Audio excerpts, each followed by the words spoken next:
Radio Éxito Educativo con Víctor Núñez.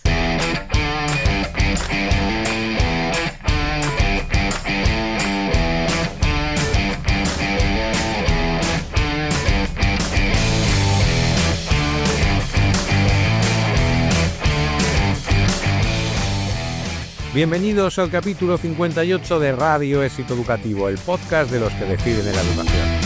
Para este primer episodio de 2025 contamos con la presencia en el pupitre digital de un protagonista largamente buscado, pues se trata de toda una referencia no solo para el mundo educativo, sino también para la filosofía, la política y la ética en nuestro país. Una referencia intelectual y ética en un mundo cada vez más necesitado de ideas y soluciones. Entrevistamos a don José Antonio Marina. Con él hablamos de sus últimos libros, El Club de los Buscadores de Soluciones e Historia Universal de las Soluciones, que precisamente nos hablan de la búsqueda de respuestas en una sociedad ofuscada por problemas cada vez más complejos, pero también, y muchas veces, por la falta de voluntad de la sociedad para buscar esas soluciones. Con José Antonio Marina también hablaremos de los problemas a los que se enfrenta la educación en España y, cómo no, de sus posibles soluciones. Pero antes del plato fuerte con la entrevista a José Antonio Marina, contaremos con Luis Miguel Belda y su espacio Desde el Estrado, en el que reflexionará sobre si los valores en la escuela deben ser universales y no influenciados por ideologías o creencias personales, pues imponer visiones particulares en los currículos es un riesgo. Y para terminar, la psicóloga Marta Allí, en su sección de Bienestar Docente, va a ofrecer a los directivos y profesionales de la educación un buen conjunto de estrategias para gestionar su bien más valioso, el tiempo. No se lo pierdan.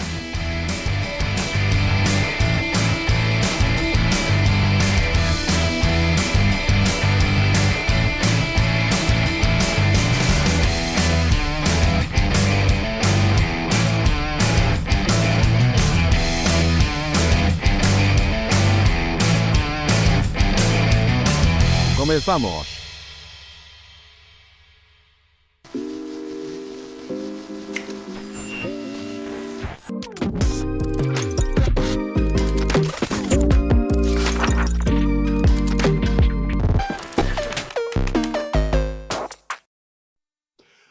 Un nuevo año siempre es una nueva oportunidad para hacer mejor las cosas, bien sea por la experiencia pasada, que suma puntos, bien sea porque los pasados días de vacaciones, aunque cortos, hayan servido para reflexionar sobre todo aquello que es mejorable en cada uno. Y uno de esos deseos, que al menos, yo me planteo cada año, me van a tener que disculpar que lo personalice, consiste en recordar y evaluar, es decir, en poner nota a lo que hice mal, para no tener que repetir curso, y a lo que hice bien, lo que me llevará a subir la nota de corte.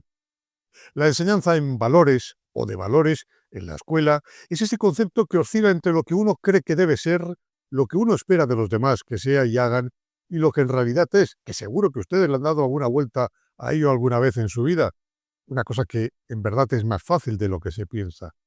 El recordado filósofo español Javier Sádava afirma que la pedagogía es consustancial a la moral.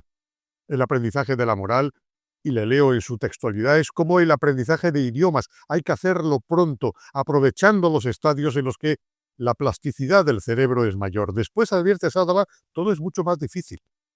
Ahí radica la importancia del docente y de un contenido curricular que enseñe a ser persona, no tanto más lista que otra, ni con la capacidad mayor de llevarnos a Marte. Eso no importa tanto como que se convierta en una persona que al menos no fastidia a otra o a los demás. Me dirán que para una persona creyente es más fácil aprender la asignatura, pues, como ocurre con los cristianos, en religión que explica la España que es hoy por hoy, solo tienen que aplicar los mandamientos o interpretar como es debido el Padre Nuestro, cuyo texto se reza tantas veces del tirón que no caemos en su enjundia. Personalmente medito a menudo sobre ese, así como nosotros perdonamos a los que nos ofenden, por lo inflexible que es, y pronto entenderán por qué les cuento todo esto. En la escuela, y es algo que recoge la última reforma educativa, se promueve la enseñanza de valores fundamentales que buscan formar ciudadanos responsables, críticos y comprometidos con la sociedad. Esos valores están integrados tanto en las materias curriculares como en las actividades escolares y en la convivencia del día a día. bien sean alumnos que profesan una creencia y estudian la asignatura de religión, bien hayan elegido una cívica, lo que ambos comparten es la formación en valores como el de reconocer y valorar los derechos y libertades de todas las personas, así como la igualdad de género, religión, etnia, orientación sexual, entre otros. En la escuela también se estudia valorar las diferencias culturales, sociales y personales como una riqueza y comprender y compartir los sentimientos de los demás. En este marco, la tolerancia se define por la aceptación y respeto de las opiniones y creencias que son diferentes, pero nunca menos unas que otras. Estos valores no solo se enseñan en asignaturas como educación en valores cívicos y éticos o ciencias sociales, sino también en proyectos transversales, programas de mediación, actividades extraescolares y el ejemplo cotidiano del docente. Por supuesto, es una formación inherente a la asignatura de religión. Todo siempre es poco si el fin que se persigue es una sociedad más responsable consigo misma y con los demás, más altruista, más solidaria, más respetuosa con las diferencias y las ideas, con las costumbres y, por supuesto, las creencias. En suma, un espacio común, aunque diferenciado, como no podría ser de otro modo, en el que quepan todos, sin menoscabo de nadie ni de nada, sin que la libertad de expresión y opinión estén siempre al filo de lo imposible, sin que sea necesario recordar que solo desde una educación en valores, que no en valoraciones, no se repitan episodios dentro de un año ni hasta entonces, como el de la pasada Nochevieja, el que sacudió a millones de personas en la televisión pública, donde, como ustedes ya saben, nunca antes los valores tuvieron tan poco valor. El pupitre digital.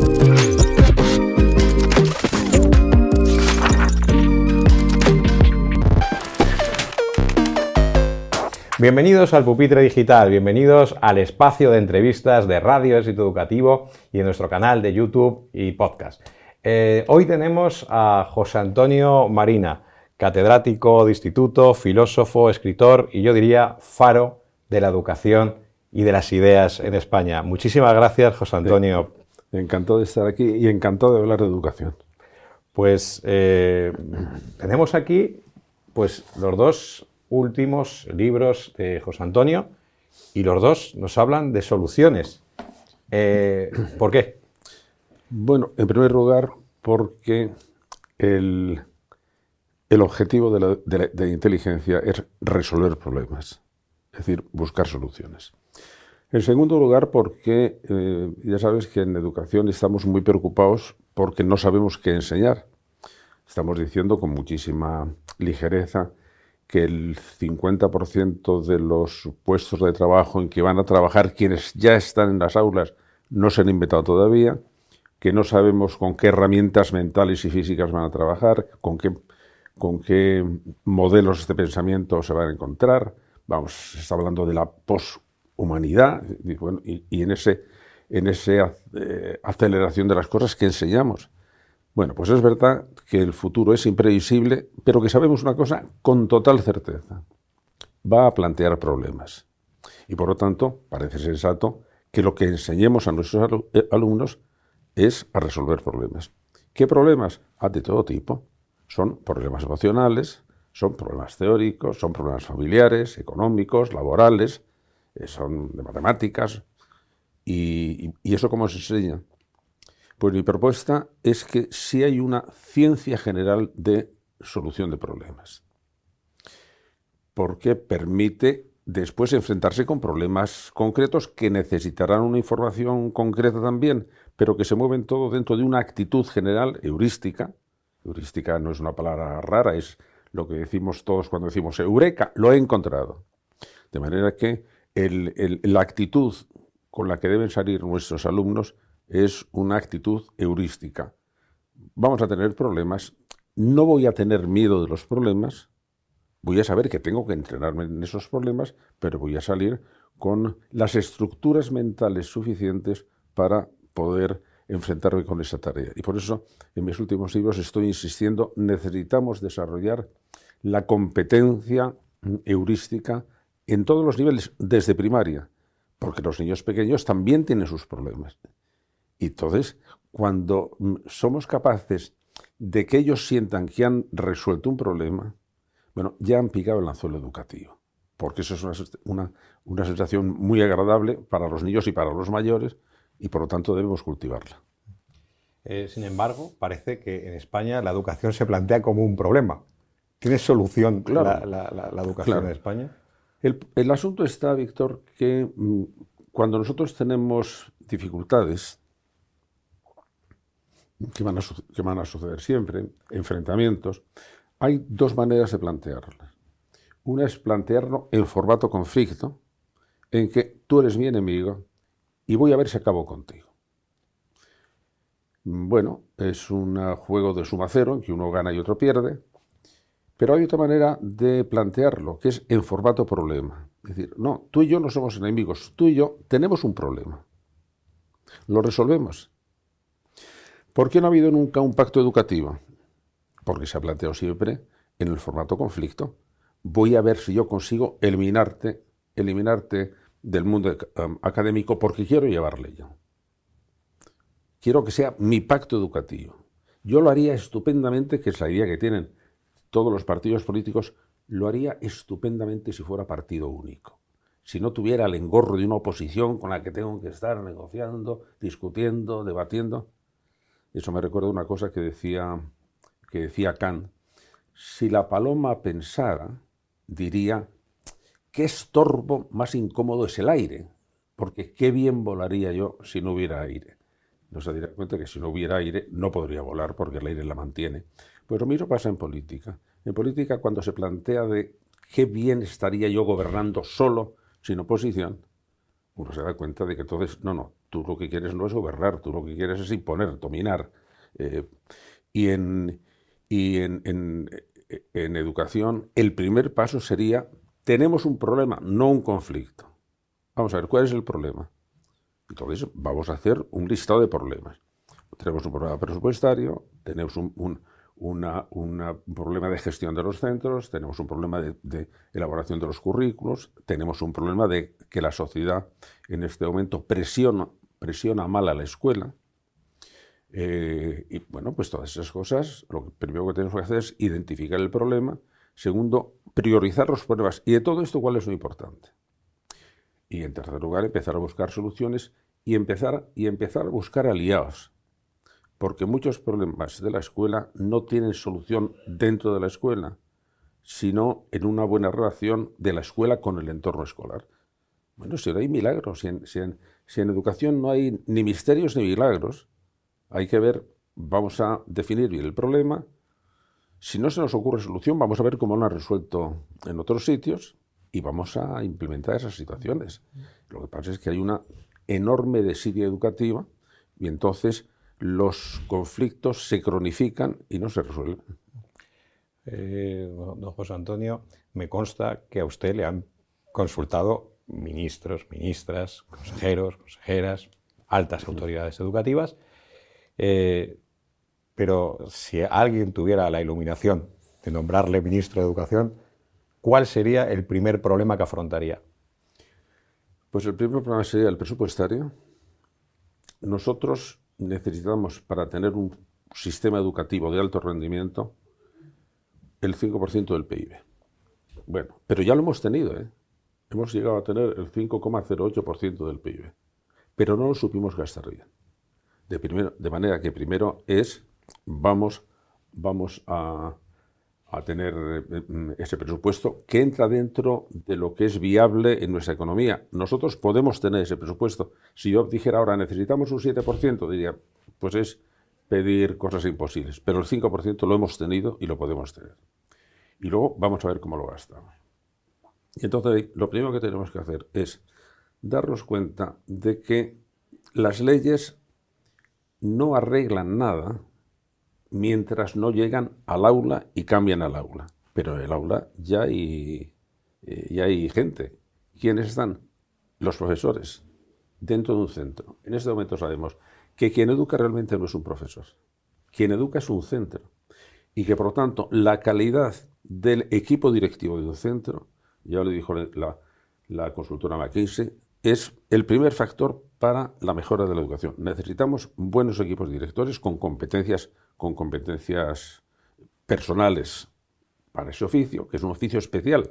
No es cualquier buen profesor puede ser buen director. No, ser buen director es muy complicado. Pero un buen equipo directivo cambia el centro en 3 años o empeora el centro en 1 año. De manera, tenemos que tener. Segundo, tenemos que tener la formación del profesorado. No se ha tomado nunca en serio en España y es muy difícil en este momento ser profesor.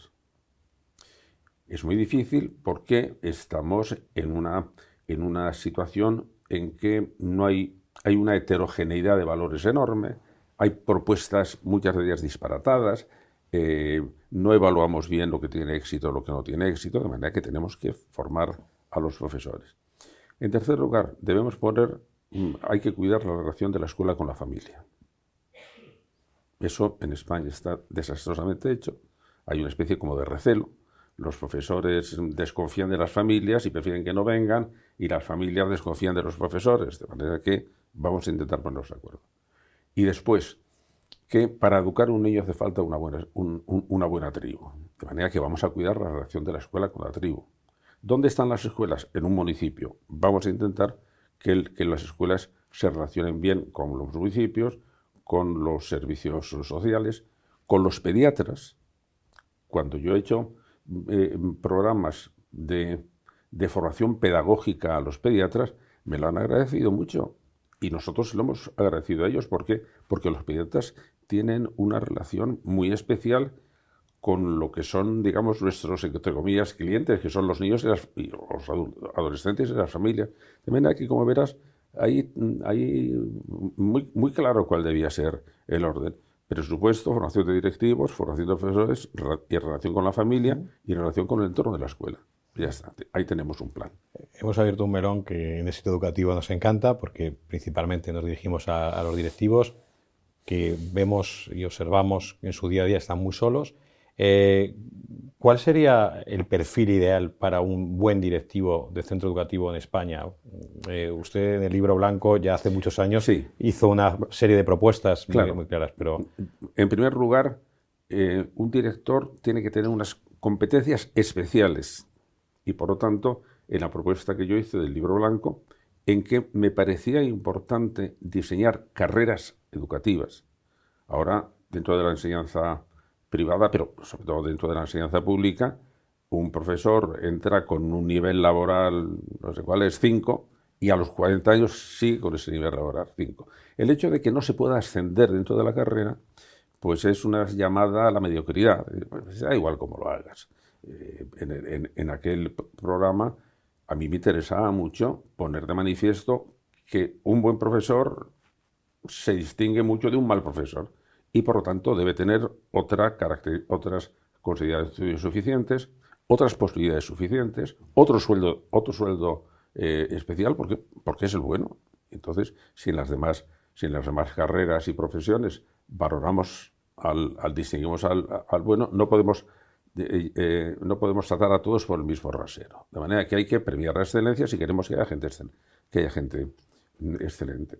Y que dentro de la carrera tenía que haber por lo menos 2 grandes ramas. Los que se querían dedicar, porque es su vocación, a la docencia, digamos, de aula, y esos tenían que tener su formación, y los que se querían dedicar a la gestión del sistema educativo, donde tenían que estar los directores, donde tenían que estar los inspectores, donde tenían que estar los que trabajan en las consejerías, de manera que... Y eso es otra cosa, porque es que lo que querían, tenían más talento para la organización.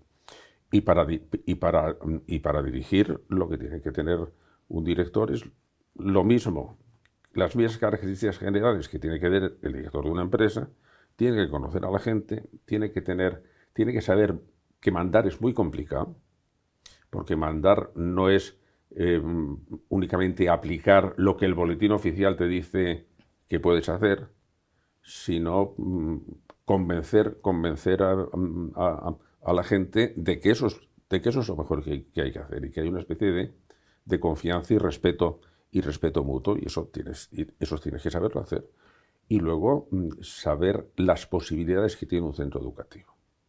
Es decir, en este momento los centros educativos y los directivos de los centros educativos tienen muchas competencias que podían aplicar, pero que es complicado porque pueden buscar ayuda, pueden hacer proyectos específicos del centro. Ahí se van a encontrar con un problema endémico en la educación pública, que es la movilidad del profesorado, ¿no? Si estamos facilitando la movilidad del profesorado, estamos impidiendo que los centros tengan su proyecto educativo de centro. Y entonces eso lo están haciendo mejor los colegios concertados, porque tienen más fijeza de plantilla. De manera que tenemos que darnos cuenta de que debemos aprovechar, los directores deben aprovechar todos los recursos que tengan, pero la administración debe tener un especial cuidado en la idea de que es el centro, el principal agente educativo. Abrimos también otro tema importante, que es el de, dentro de los directivos también, y me ha comentado que tienen mejores herramientas los centros concertados. Un debate eterno en España y que suscita una controversia tremenda es educación privada, educación concertada, educación pública. Ya sabemos que hay quien quiere acabar con la educación concertada. Yo creo que en primer lugar había que explicar... ¿Cuál es la solución? Yo creo que la solución empieza por explicárselo bien a la gente. Porque tengo que reconocer que la enseñanza concertada se explica fatal. Es un problema de comunicación. Claro. Vamos a ver.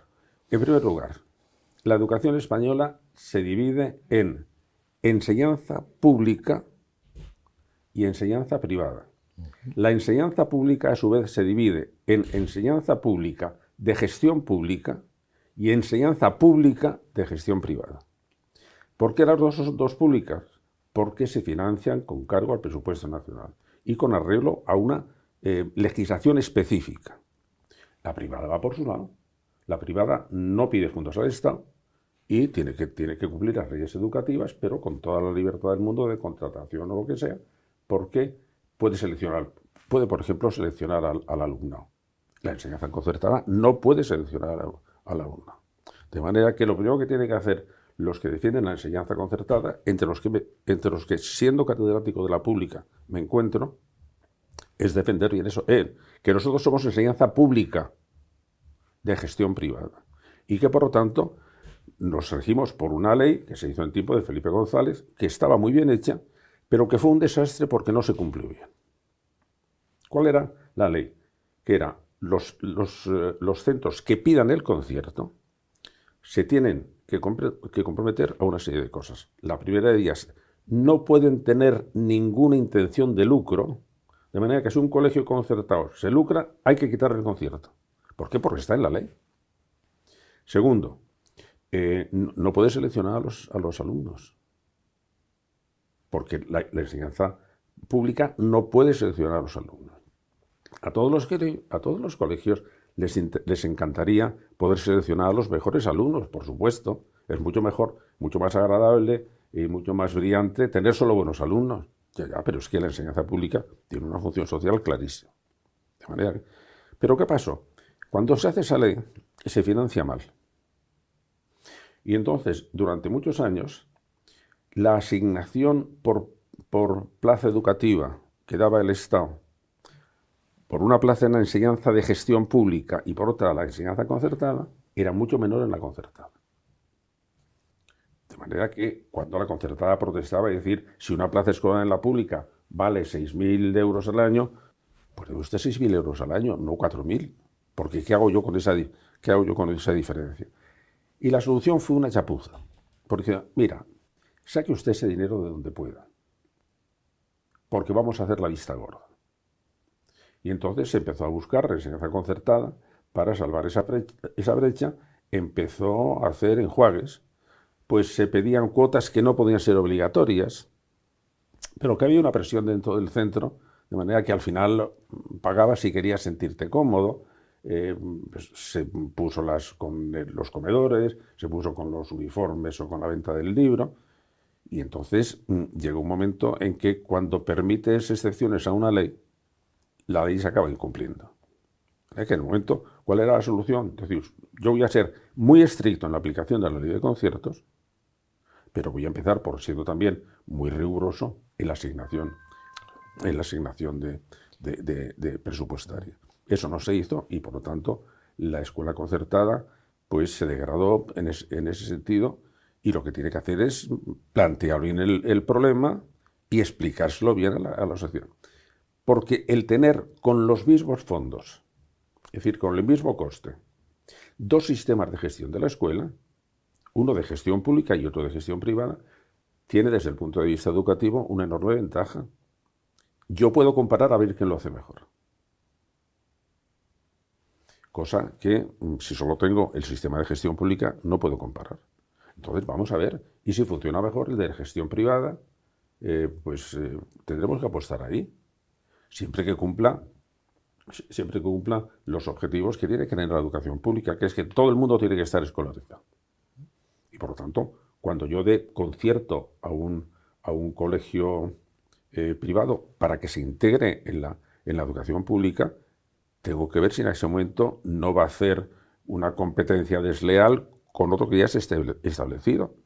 Pero si el concierto me pide para un sitio donde no hay escuelas, o porque tiene un proyecto educativo muy notable que quiere poner, hombre, nos interesa a todos que eso se integre dentro de la escuela pública. Pero como comprenderás, vuelvo a lo que estoy manteniendo en los libros. No podemos resolver un problema mientras no lo planteemos bien. Si estamos en una especie de confusión, en que todos son invectivas, en que son críticas confusas, entonces no hay posibilidad de resolverlo. Pero cuando se siente uno y dice, vamos a ver, ¿cuál es exactamente la situación y cuál es exactamente el problema? Ya lo creo que se encuentran soluciones. Pues, don José Antonio, muchos años como catedrático de instituto, trabajando como profesor de filosofía con adolescentes, pero ahora ha puesto el foco con este último libro, El Club de los Buscadores de Soluciones, un libro dedicado a los adolescentes, pero también que para los padres y profesores también está indicado. Sí, a mí la verdad es que me encantaría que se leyera en los centros, que lo leyeran tanto los alumnos como los docentes y como los padres, porque es un proyecto educativo de envergadura, pero que no necesita hacer grandes cambios de leyes ni cambios de programas. No, significa introducir dentro de cada una de las asignaturas un enfoque pedagógico que no es nuevo, porque está desde Sócrates, pero que hemos olvidado, que es cómo enseñamos a los alumnos a resolver los problemas. Entonces lo he hecho en un tono didáctico novelístico, porque me interesa que interese a la gente joven. El planteamiento es, en un centro educativo ha habido un caso parecido a uno que yo conocí muy cerca, por eso le llamo Joaquín, un adolescente que sufre acoso escolar y se suicida. Sí, pues es un inicio Bueno, potente. Bueno, entonces, a los 2 o 3 semanas, la profesora de matemáticas para la clase y dice, durante un mes no vamos a resolver problemas de matemáticas, voy a dar un curso de resolución de problemas. ¿Por qué? Para que no pase lo que acaba de ocurrir con Joaquín. Joaquín fue una persona que se enfrentó a un problema, que era el problema de acoso, y entonces quedó desbordado por él y no supo encontrar la solución, nada más que una mala solución, que es que se suicidó. Bueno, vamos a empezar de ahí. ¿Qué es un problema? ¿Por qué en los problemas interviene, por supuesto, un aspecto cognitivo, como las matemáticas, pero un aspecto también emocional, que es que muchas veces la respuesta ante un problema es que te angustia y que podemos caer en una tentación, que es voy a ver si quito la angustia como sea, sin necesidad de enfrentarme con el problema. Bueno, eso lleva a las pastillas, o lleva al alcohol, o lleva a huir, o lleva... De manera que no, hay que enfrentarse con los problemas. Pero los problemas son de dos tipos. Los problemas son problemas teóricos, como el de matemáticas, y problemas prácticos, como el que tuvo Joaquín. A ver, ¿cuál es la diferencia de uno y otro?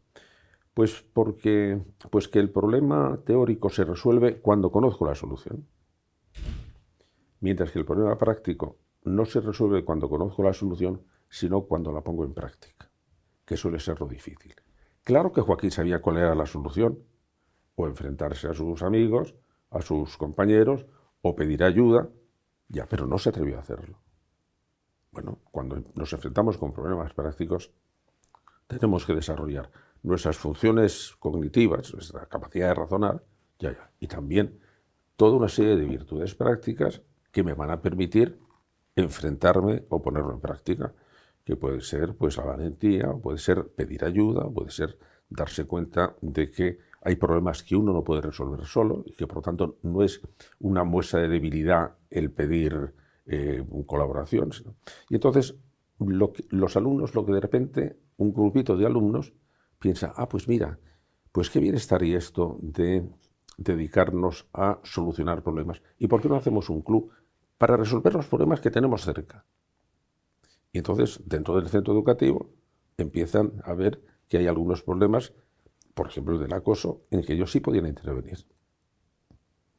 O problemas que tienen que ver pues, con alguna dificultad que tiene algún alumno, pues por ejemplo una alumna que está enganchada a las redes sociales y que la encuentran que se está aislando, o otra que tiene problemas, otra persona que tiene problemas de alimentación. Y dice, bueno, ¿y por qué en vez de esperar a ver si viene alguien, consideramos que estos son nuestros amigos y a ver si nosotros vamos a pedir una habitación para poderlos reunir? Y entonces ponen allí, de una manera muy aparatosa, club de buscadores de soluciones, y los alumnos empiezan a ir. Y empiezan a ver desde un robo que ha habido. ¿Por qué? Porque lo importante era, hay que mantener ante la vida una actitud heurística. Los problemas nos van a venir. Vamos a ver si yo no me achanto ante el problema, no busco malas soluciones, sino que entonces estoy capacitado para enfrentarme con ello hasta donde el problema tenga solución. En este otro libro, que bueno, pues tiene un enfoque pues, más filosófico, más no está tan dirigido, ¿no?, a los adolescentes, Historia Universal de las Soluciones. Sí. A lo largo de la historia estamos ahora más provistos, o nuestros jóvenes están más provistos de soluciones que antes. Sí. ¿Tenían más soluciones? Sí, por supuesto que en este momento todos tenemos a nuestra disposición muchísimas más soluciones, pero por una razón, porque cuando hablamos de cultura, entendamos como entendamos esa palabra, siempre nos estamos refiriendo a soluciones que se han dado a problemas. Por ejemplo, una mesa. Bueno, una mesa es la solución a un problema, cómo mantenemos los objetos en una superficie horizontal a una altura del suelo. La televisión, resolver cómo somos capaces de transmitir imágenes y mantener comunicación con un espectador y divertirle o informarle. Eso, una solución. ¿Qué es la democracia? Una solución. ¿A qué problema? Al problema de cómo gestionar los conflictos que aparecen dentro de la ciudad, la política.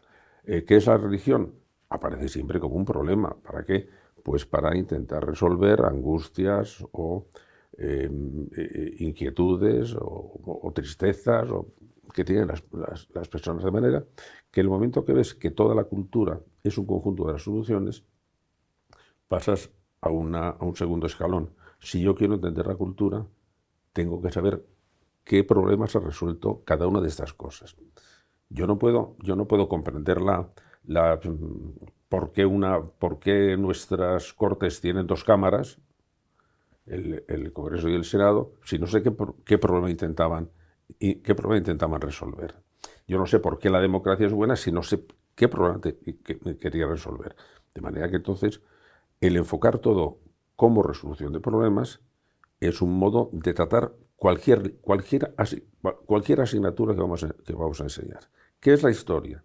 Bueno, la historia podemos hacer una especie de almacén de datos o enfocarlo diciendo que a lo largo del tiempo los seres humanos se han ido enfrentando con una serie de problemas. Vivían primero en tribus, luego vivían en ciudades más grandes. En el momento que hay ciudades más grandes tienen que organizar la ciudad y entonces tienen que distinguir entre el gobernante y el gobernado, pero cuidado porque el gobernante se puede extralimitar en sus poderes. Vamos a ver cómo limitamos el poder del gobernante. Una ciudad se enfrenta a otra, aparecen las guerras. ¿Es una buena solución las guerras? ¿Por qué no hemos conseguido, sin embargo, librarlos de una mala solución y seguimos repitiéndolos? Eso es una manera de estudiar historia, pero una manera de estudiar historia mucho más cercana a la vida. Es que te voy a decir por qué nos hemos equivocado tantas veces y cómo hemos acertado otras veces y por lo tanto vamos a descastar las malas soluciones y vamos a fomentar las buenas soluciones. Ahora, después de un periodo de triunfo de las democracias, que fue hacia los años 80 del siglo pasado, las democracias están en declive. Hay una desafección entre la gente joven hacia los sistemas democráticos. Bueno, hay que explicarlo. Oye, voy a ver por qué estamos diciendo que las democracias es un mejor sistema. Te lo voy a explicar. Porque resuelve una serie de problemas que una tiranía no resuelve o que una democracia no liberal no resuelve. De manera que, ¿por qué quiere ser demócrata? Pues es como un médico que preguntara, mire usted, ¿quiere usted tomar antibióticos? Y uno decía, pues no me interesa. ¿Por qué voy a tomarlos? Pues porque es la manera que tiene que curarse. Si usted quiere curarse, tiene que buscar los antibióticos, que es la mejor solución. Si usted quiere resolver los problemas sociales, tiene que elegir la democracia porque es la mejor solución. Y le voy a explicar por qué es la mejor solución. Este es un enfoque pedagógico que a mí me parece muy potente. Porque en el momento que planteas una cosa como solución a un problema, le estás dando ya una carga motivacional de por qué te interesa todo esto. Y si presentas las soluciones sin haber explicado el problema, bueno, pues es una cosa que está como desenganchada. Yo recuerdo un gran profesor de la Sorbona, Jean Val, que decía un día, era una clase magnífica sobre, no sé si te acuerdas, de las aporías de Zenón, de por qué el veloz Aquiles no puede, según Zenón, alcanzar a la lenta tortuga. Bueno, he hecho una refutación de las aporías de Zenón, maravillosa. Y dice, sí, pero mi satisfacción se acabó cuando un alumno dice, señor profesor, he entendido perfectamente la refutación, lo que no he entendido es el problema. Bueno, en el momento que no se entiende el problema que realmente se ha resuelto, no interesa la solución. ¿Por qué? Porque ya no es la solución, es una cosa ahí etérea, como un aerolito que cae. Hay que introducir dentro de toda la enseñanza. Mira, que aquí lo que tenemos que hacer es saber identificar problemas y saber resolver problemas. Y que ahí es donde nos la jugamos. Y vamos a enseñarlo a todos los niveles, sobre todos los temas, como parte de un gran proyecto educativo. Desde luego, uno de los graves problemas que tiene la educación ahora mismo, si por lo menos nos guiamos por los datos, es el bienestar emocional. Es todo lo que tiene que ver tanto con la salud mental de los adolescentes, con cifras muy preocupantes, no solo en la educación, en las etapas de adolescentes, sino incluso en la universidad, como así también han manifestado varios estudios, también con el profesorado.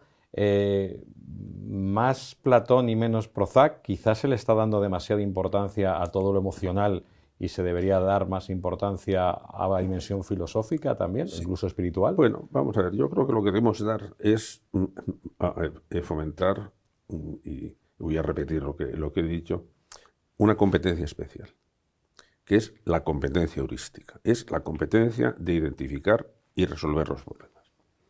Vamos a ver, los docentes se encuentran quemados. Pero si les preguntas qué es lo que preocupa a los docentes, no es cómo se enseñan ecuaciones de segundo grado, eso lo saben perfectamente. Tienen el problema de que no saben cómo mantener el orden en las aulas y no saben cómo motivar a los alumnos. Yo introduciría la burocracia.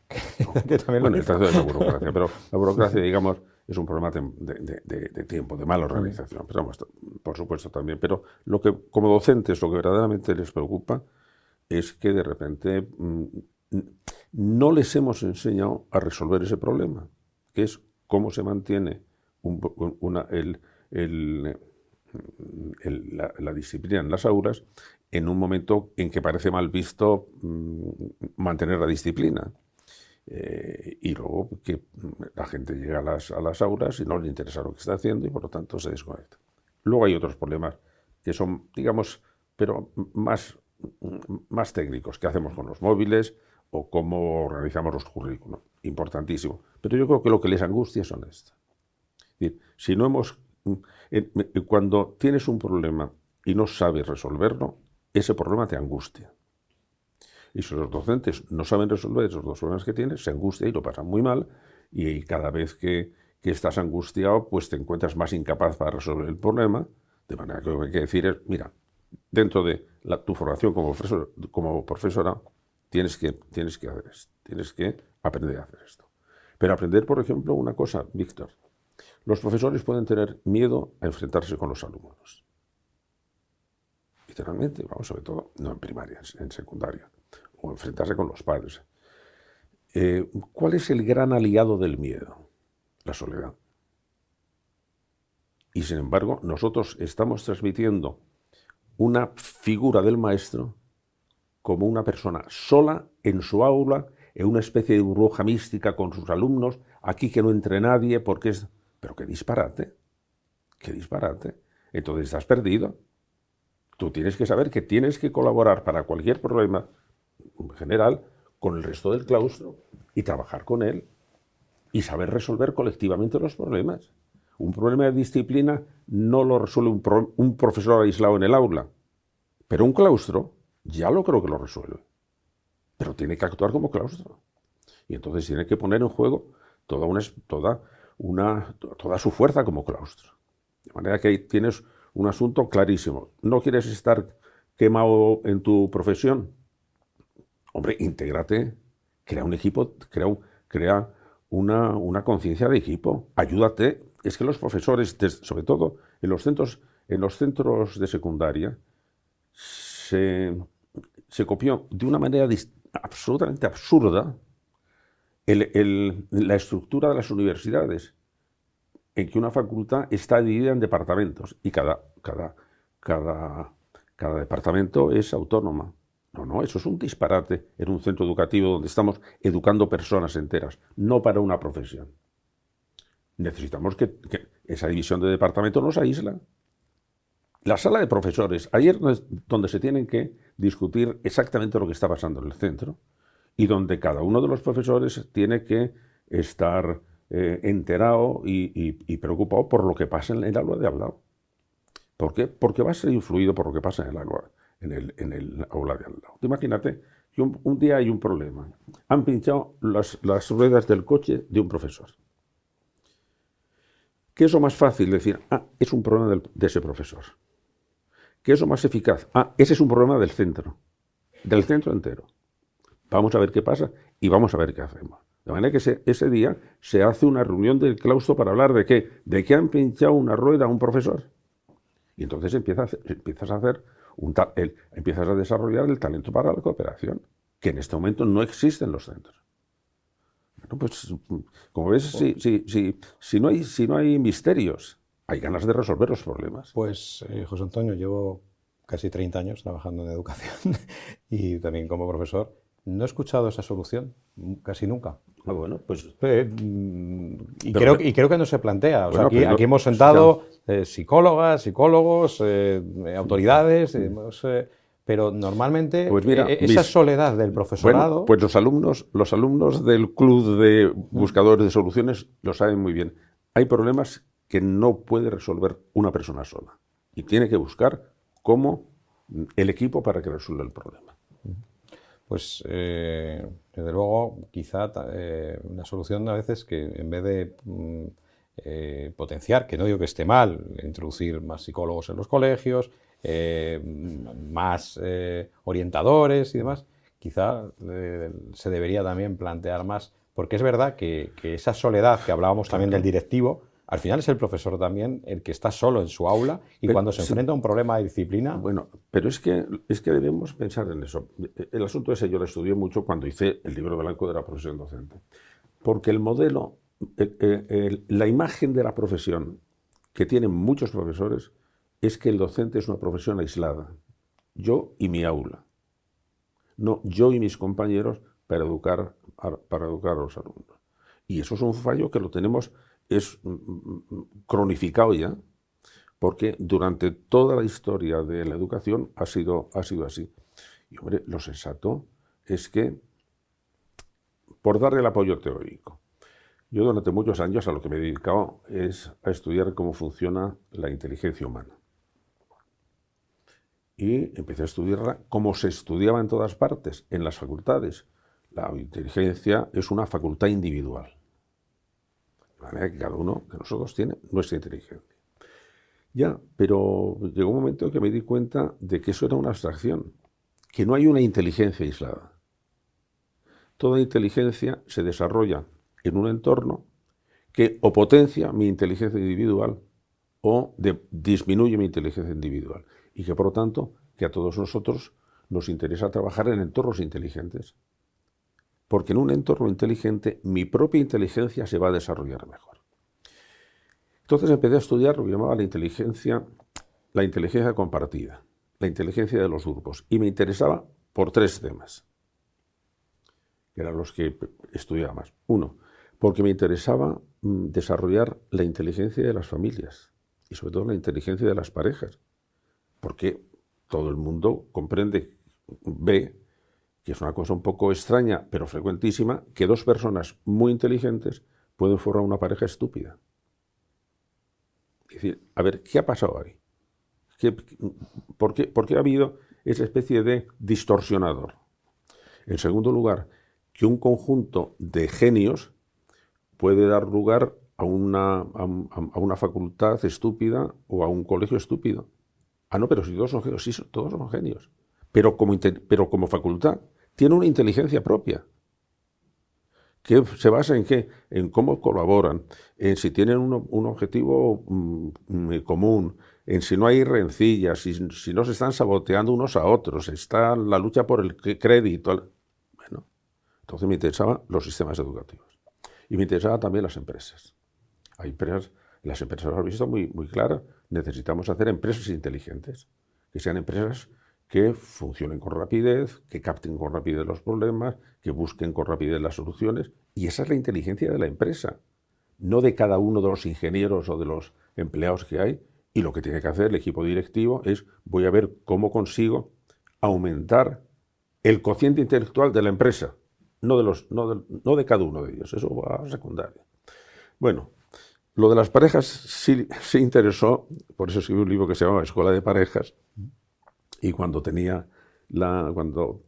dirigía la Universidad de Padres, pues había unos cursos para parejas que ellos pasaban muy bien y nosotros pasábamos muy bien. Ahí funciona. En las empresas cogieron la idea enseguida. Vamos a ver si conseguimos hacer empresas que sean empresas inteligentes. Quien no lo cogió fue el sistema educativo. No le interesó en absoluto. No se dieron cuenta de que había que hacer centros educativos inteligentes. El centro entero tenía que ser inteligente. Y bueno, pues no, se quedó en una especie de pasividad, que es lo que mata a nuestro sistema educativo, que es la pasividad. Hablando de inteligencia, es ineludible preguntarle por la inteligencia artificial, porque ya no solamente como reto para los educadores, que bueno, sí, no hay más que hablar en la universidad, prácticamente los profesores. Hay alguna universidad que incluso ha pedido el que los trabajos se hagan con inteligencia artificial de forma casi obligatoria. No sé. Sí. Entonces, tenemos esto en la universidad, pero en la secundaria lo están utilizando. Los estudiantes ya están utilizando esto. ¿Cuál es su visión sobre el uso de la inteligencia artificial, los riesgos y los retos que nos plantea, también desde un punto de vista filosófico y educativo?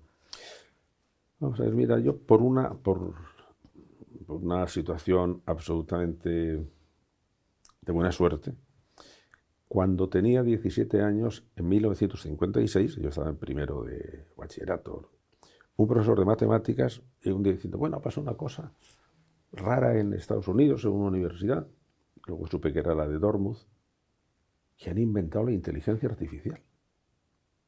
Y creo que es una cosa que, vamos, que que nos va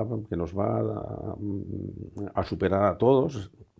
Yo entonces he seguido durante todos estos años la evolución de la inteligencia artificial, que ha sido una especie de montaña rusa. De repente parecía que iba a resolver todo y de repente se hundía en la miseria porque era incapaz de resolver problemas tan sumamente elementales como reconocer una voz, o reconocer la escritura, o ser capaz de trabajar con información no formalizada del todo. Entonces, bueno, pues no sabía muy bien qué hacer con ellos. De repente cambió todo porque en vez de concebirla como la introducción de sistemas de lógica formal y matemática muy potentes en las máquinas, que tenían una aplicación muy limitada, empezaron a utilizar sistemas probabilísticos y estadísticos, y entonces dio un salto como en los últimos años. Y en los últimos 2 años ha dado un salto que ninguno esperábamos que fuera tan rápido, que son con los sistemas generativos en lenguaje natural, con los GPT. Bueno, ¿y eso qué hace? Eso pasa 2 cosas. Primero, con lo que trabaja la inteligencia artificial es con señales. ¿Por qué digo con señales? Por ser más específicos, si te acuerdas de lo que se estudiaba en lenguaje. ¿Qué son los signos? El signo tiene 2 elementos, significante y significado. Bueno, las máquinas funcionan con significantes. De manera que no saben lo que están haciendo porque no saben el significado, pero saben cómo combinar bien los significantes. Por lo tanto, un sistema de inteligencia artificial no entiende nada de lo que está haciendo porque es una máquina combinatoria. Entonces nosotros tenemos que dar el significado, que es lo que hacemos cuando estamos utilizando los GPTs. ¿Qué significa la G? Significa generative. Son sistemas generadores, producen cosas nuevas. ¿Qué significa la T? La técnica que hacen de combinatoria, que es la transforme. ¿Pero qué significa la P? La P es la más interesante. Son sistemas pre-training, que han sido entrenados previamente.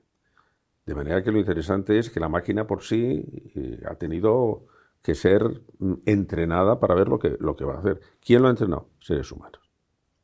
Entonces, dependiendo de ese entrenamiento previo, después la máquina va a hacer muchísimas cosas. Pero tiene primero que ser entrenado. Y en el momento que el entrenador va a ser el que va a definir la autonomía que luego va a tener la máquina. Y por lo tanto, no es que la máquina de repente se le vayan a ocurrir cosas si es que tiene que ser entrenada. Y por lo tanto, si no sabes cómo se ha entrenado, en el fondo no estás sabiendo quién está determinando el sistema. De manera que hay que tomarse el asunto con muchísima precaución. Y cuando ahora se están utilizando, por ejemplo, en problemas judiciales, modelos de inteligencia artificial, en Francia ha habido recientemente una persona que ha sido condenada, ha sido despedida de un trabajo por un dictamen de una inteligencia artificial y ha reclamado a la Comunidad Europea que necesita saber cuáles son los criterios de esa máquina para ver por qué razón le han despedido. El problema ha sido que los técnicos que llevan esa máquina han dicho que no le pueden decir cómo lo ha hecho la máquina porque los programas de inteligencia artificial no son transparentes, son opacos, no sabemos cómo lo ha hecho. Entonces decir, oye, que si yo me estoy fiando de inteligencia artificial, me estoy fiando de cosas que no sé cómo las ha hecho y que por lo tanto no puedo seguir el proceso y por lo tanto no sé su fiabilidad. Bueno, pues eso hay que explicarlo bien. Primer problema. Segundo problema, lo que manejan los sistemas maravillosos de inteligencia artificial son en todo caso datos. Pero nosotros, los seres humanos, trabajamos con 2 líneas de información, una que son los datos y otra que son los valores. Y nos vienen por canales distintos. Un canal sí se puede informatizar, el otro canal no se puede informatizar porque depende de los canales de seres vivos, sensibles, afectados por el dolor y por el placer, y que sobre eso hemos ido construyendo toda una serie de sistemas valorativos que acaban en los sistemas morales. Eso es que es otro mundo, es que eso no tiene nada que ver con una inteligencia de silicio. ¿Por qué? Pues porque no es viva y no tiene sistemas de sensibilidad. ¿Que yo se los puedo dar? Sí, pero se los tengo que dar yo. De manera que vamos también un poco a desmitificar lo que es capaz de hacer la inteligencia artificial. En cuanto a almacenamiento de datos, maravilloso. En cuanto a sistemas de relaciones, maravillosos. En cuanto a reconocimiento de patrones, extraordinarios. De manera que está reconociendo patrones que nosotros no somos capaces de ver. Eso fantástico. Pero desde el punto de vista de educación, se nos plantea, y tendremos que decidirlo, no creo que podamos tardar más de 5 años. Tenemos que ver qué tipo de persona estamos educando para que pueda aprovechar las enormes posibilidades que le ofrece la inteligencia artificial. Y necesitamos diseñar un tipo distinto de inteligencia. ¿Por qué? Pues como hubo que diseñar un tipo distinto de inteligencia, cuando aparece el libro, en uno de los diálogos de Platón, Sócrates dice que que el libro es un disparate, que no hay que introducir el libro en educación. ¿Por qué? Porque si yo creo que el conocimiento está en el libro, no lo voy a guardar en mi memoria. Bueno, eso ya hemos aprendido a manejar el libro. Bueno, primeramente la escritura, después la imprenta. Cuando llegue la imprenta, tenemos de repente una cantidad de textos a nuestra disposición que no sabemos muy bien qué hacer con ellos. Pues ya sabemos cómo hacerlo, ya manejamos muy bien la imprenta.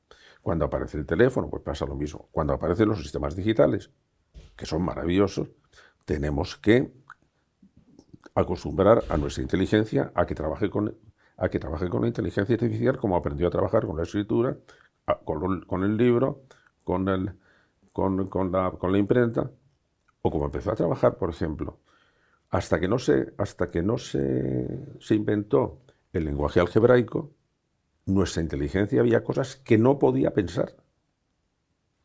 Porque con un lenguaje natural hay asuntos que no podemos tratar. Bueno, se inventa el sistema algebraico y se amplía la capacidad de nuestra inteligencia. Cuando se emplea la notación musical, bueno, se pueden componer cosas que antes de la notación musical era imposible. Es que no teníamos posibilidad ni de imaginarlo. Bueno, ahora que viene un sistema potentísimo, que son los sistemas digitales de inteligencia artificial, tenemos que ver cómo lo realizamos para que también nos permita pensar mejor nosotros, igual que el sistema algebraico, que el sistema la notación musical o que la escritura. Y eso es lo que no estamos tratando bien. Estamos haciendo una especie de cosa apresurada en que al contrario, en vez de aumentar las capacidades de nuestra inteligencia natural, está descargando nuestra inteligencia natural diciendo que lo haga él. No, eso significa que se puede producir una situación muy parecida a la diálisis de riñón. ¿Son buenos los aparatos de diálisis de riñón? Sí. ¿Para quién? Para quien está enfermo de riñón. Porque claro, la situación que promueve es que yo estoy absolutamente dependiente de la máquina. No puedo sobrevivir sin la máquina. Bueno, si triunfa la inteligencia artificial sin que nosotros hagamos el cambio educativo previo, se va a producir una especie de diálisis mental, claro, que es todo lo que pensamos, que lo piensa la máquina. Y entonces, pues yo no soy capaz de pensar nada. Pues entonces es usted un enfermo mental. No, lo hace muy bien la máquina. Igual que la diálisis hace muy bien sustituir a su riñón. Pero usted está enfermo del riñón. Y si usted descansa todo su sistema de pensamiento en una máquina, usted está enfermo del pensamiento. ¿Se ha enterado? ¿Por qué? Porque no puede prescindir de la máquina, porque no tiene ámbito de libertad, porque no comprende lo que va a hacer, igual que la máquina no lo comprende. De manera que se da usted cuenta del panorama. Pues tenemos que tomar, vuelvo a decirte, no creo que en un espacio mayor de 5 años, una decisión educativa, que es, primero, toda educación es construcción de la propia memoria. Cuando educamos a una persona, lo que estamos es configurando su memoria con contenidos, con procedimientos, con actitudes, su memoria. Eso es lo primero. Segundo, en este momento tenemos que pensar que nuestros alumnos van a tener 2 tipos de memoria. Una, su memoria neuronal, y eso tiene que decir, esto en tu cabecita, eso en tu cabecita, y una memoria digital. Y tenemos en cada dominio, en cada asignatura, en cada tenemos que decir, esto tiene que ir en formato neuronal y esto puede ir en formato digital. ¿Qué tiene que ir en formato neuronal? Lo que permita comprender lo que tengo en la otra memoria. Y por eso tendremos en cada una de las cosas, es decir, en cada una de las lecciones, por decirlo así, tendremos que poner un recuadro en negro. Esto, memoria neuronal. Esto te lo aprendes. Y esto, léelo, pero lo puedes guardar. ¿Y por qué? Aquí, en lo que va en negrita, que es la memoria neuronal, están las claves para que entiendan los otros.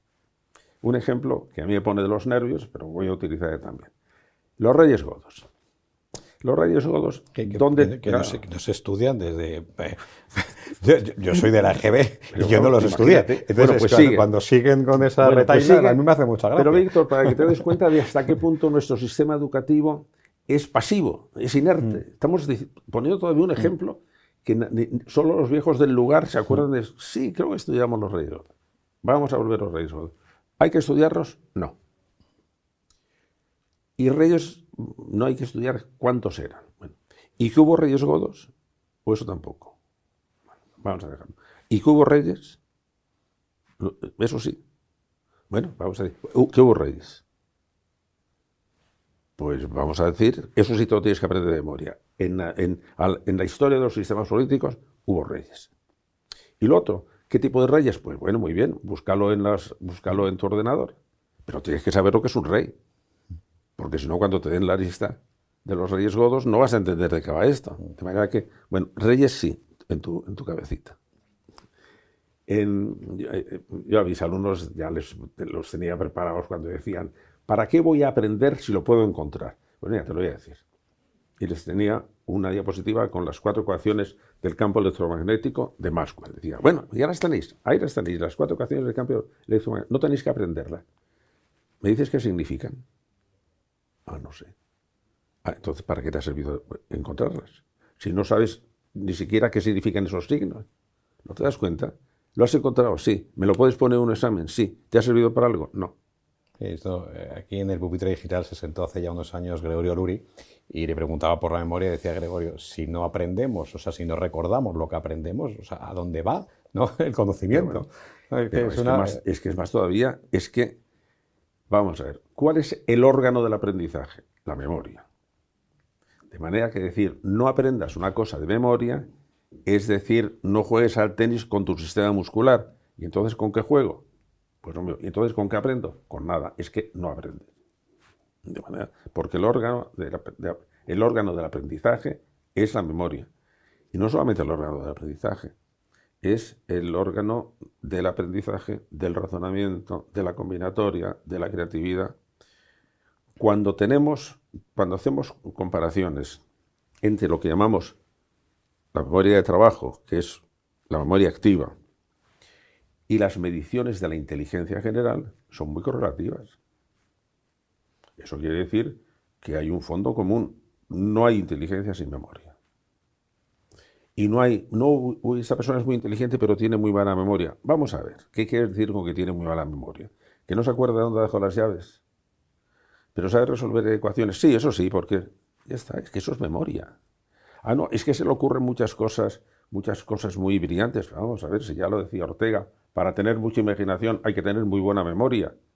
De manera que, hombre, precisa un poquitín el análisis, porque es que si no, la tontería esa de que no te aprendas los sistemas memorísticos. Ojalá tuviéramos sistemas memorísticos. Lo que pasa es que tampoco los tenemos, porque ya te diré yo cómo tienes que organizar el sistema memorístico para que sea un sistema muy creativo. Pues podríamos, desde luego, no es de extrañar que cualquiera que entrevista a José Antonio Marina repite y siempre queda pues cosas en el tintero, pero no queremos abusar mucho más de su tiempo, pero sí que nos gustaría cerrar esta entrevista como cerramos siempre. Y desde luego, pues su respuesta es de las que yo andaba esperando más. ¿Cómo es el mejor centro educativo del mundo o cómo se lo imagina usted?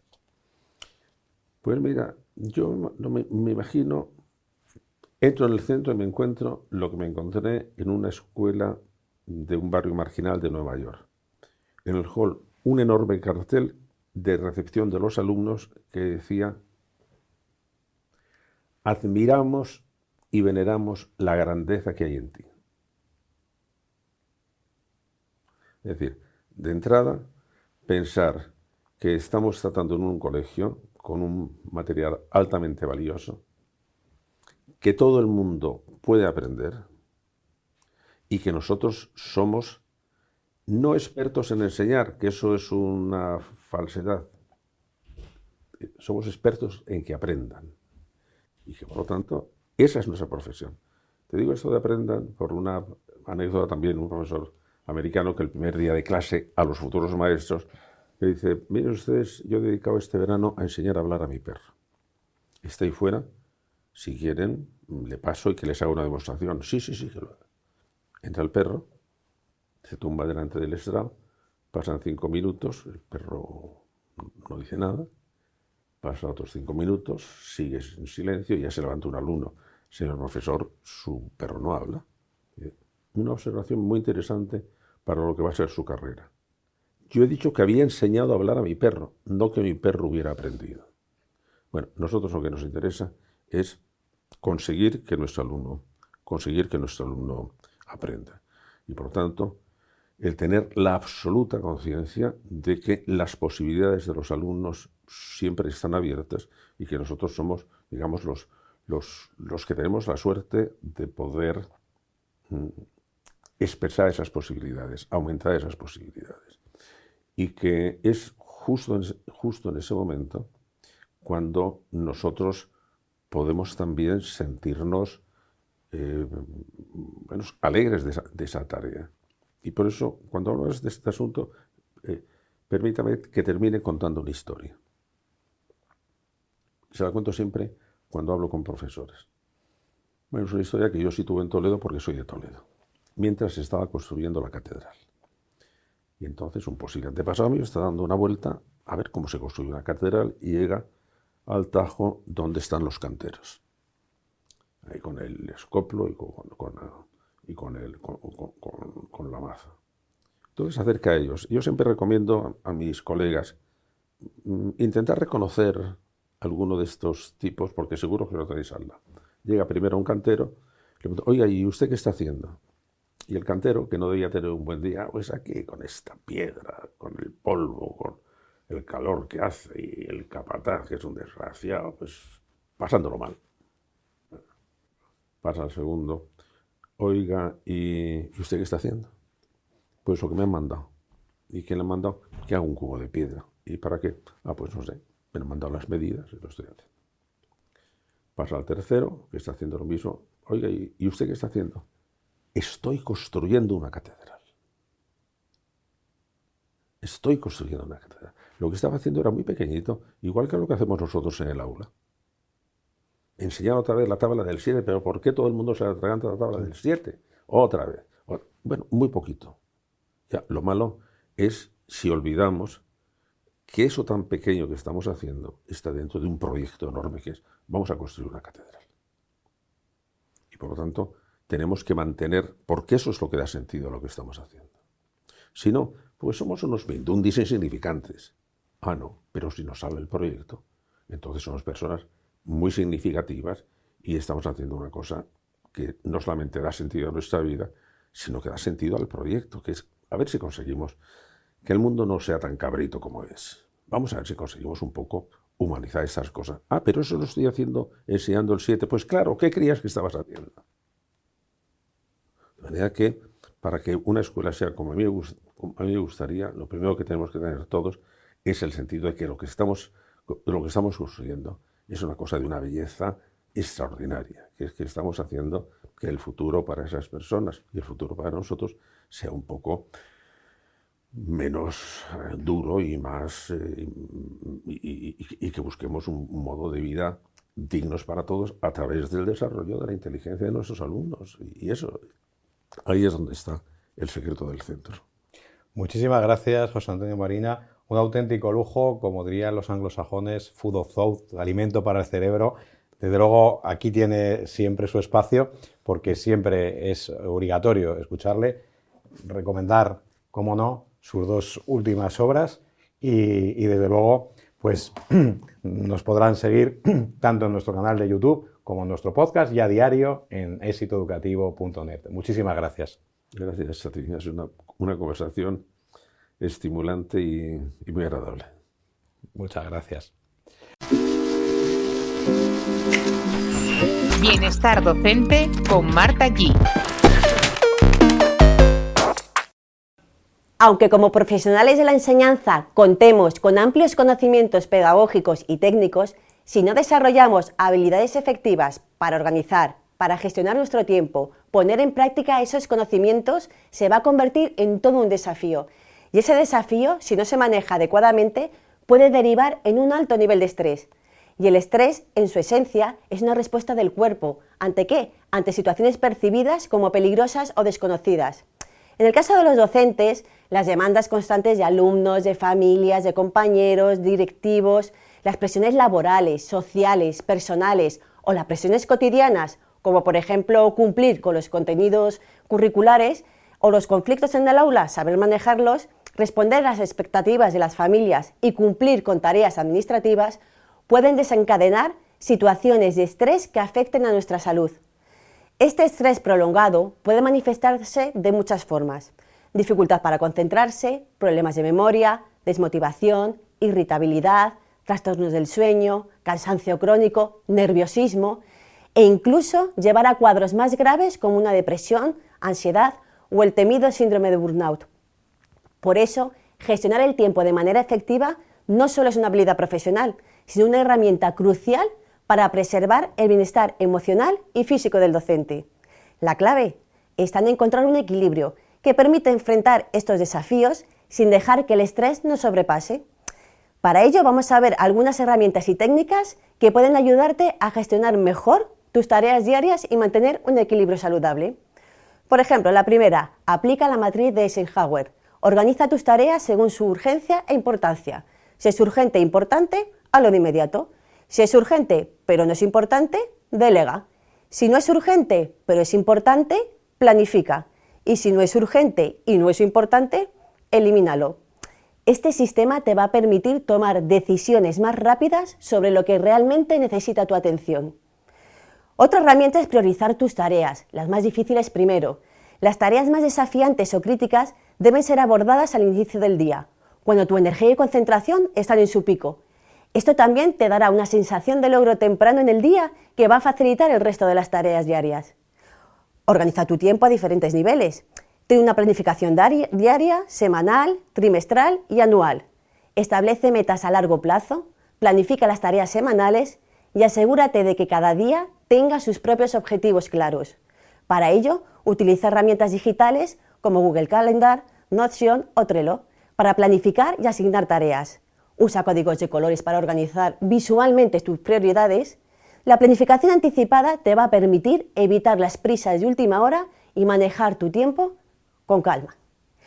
Además, aunque es importante tener un plan, también lo es ser flexible, porque los imprevistos son inevitables y es imprescindible tener la capacidad de ajustar tu agenda según sea necesario. Así te puede ayudar a mantener el control sin sentirte presionado. Usa lista de tareas realistas y alcanzables. Divide las tareas grandes en subtareas manejables y establece un orden de prioridades para evitar sentir que tienes demasiadas cosas por hacer y no sobrecargarte. Existe una técnica que nos va a ayudar mucho, que es la regla de los 2 minutos, que dice que si una tarea puede hacerse en 2 minutos o menos, hazla de inmediato.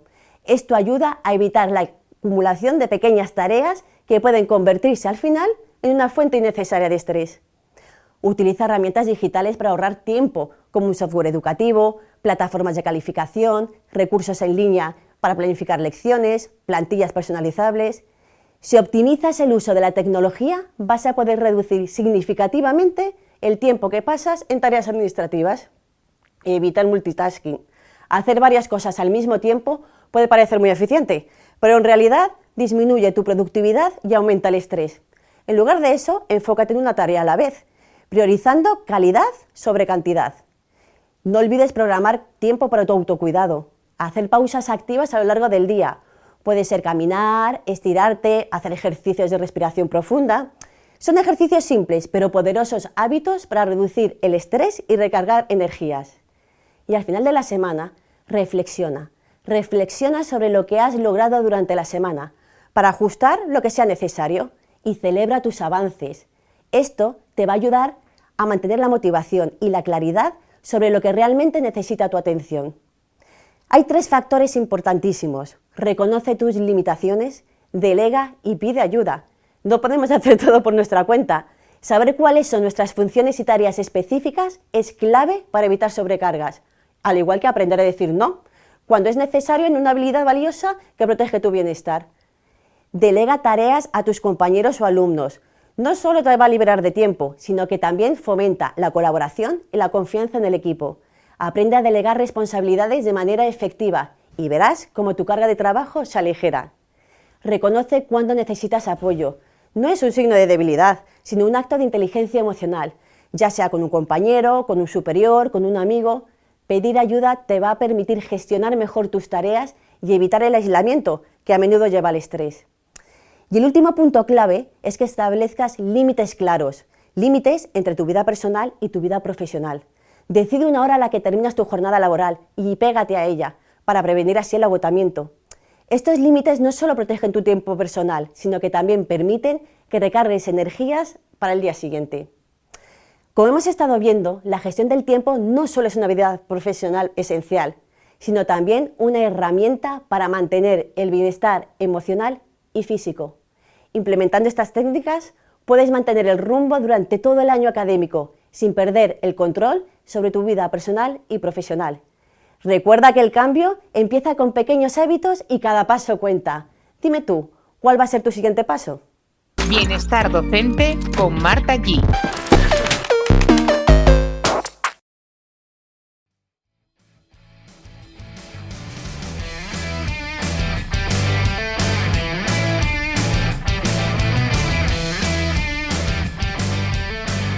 Y hasta aquí el programa 58 de Radio Éxito Educativo. Un cordial saludo de parte de Víctor Núñez y de todo el equipo que hacemos Éxito Educativo. Nuestro agradecimiento a nuestros patrocinadores, School Market, primera agencia de marketing educativo en España, y al grupo CEFUDIMA. Os recordamos que nos podéis seguir a diario a través de exitoeducativo.net y nuestras redes sociales. También podéis escucharnos en las principales plataformas de podcast y vernos en nuestro canal de YouTube.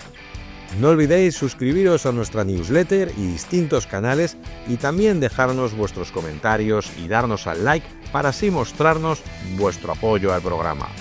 Muchas gracias, muchos éxitos, mucha fuerza y educación de calidad para todos.